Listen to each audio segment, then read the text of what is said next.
Bolak-balik masuk penjara bukan membuat sadar seorang pemuda berusia 32 tahun untuk melakukan aksi kejahatan. Baru beberapa hari keluar penjara, polisi kembali meringkusnya karena melakukan aksi penodongan dan perampasan terhadap seorang perempuan yang melintas di jalan raya pada malam hari. AG kini kembali berurusan dengan aparat kepolisian. Mencoba kabur dan melawan petugas saat ditangkap, pria pengangguran ini dilumpuhkan dengan timah panas bersarang pada kakinya.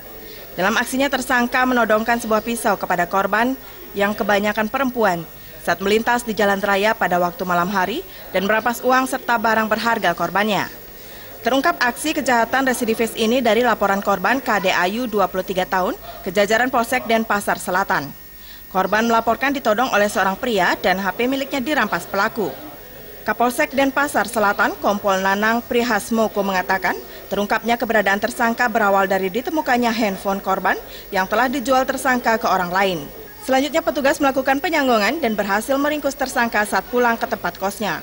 Mencoba melarikan diri saat akan dibekuk, petugas terpaksa melumpuhkannya dengan timah panas. Malam-malam jam 3, jam setengah 4 di tempat yang gelap, langsung menghentikan kendaraan, langsung menodongkan pisau di korban, langsung meminta uang 100 atau 200. Setelah dikasih, dia minta lagi merampas dompetnya atau kalung yang dibawa atau handphone yang dia bawa juga di saku.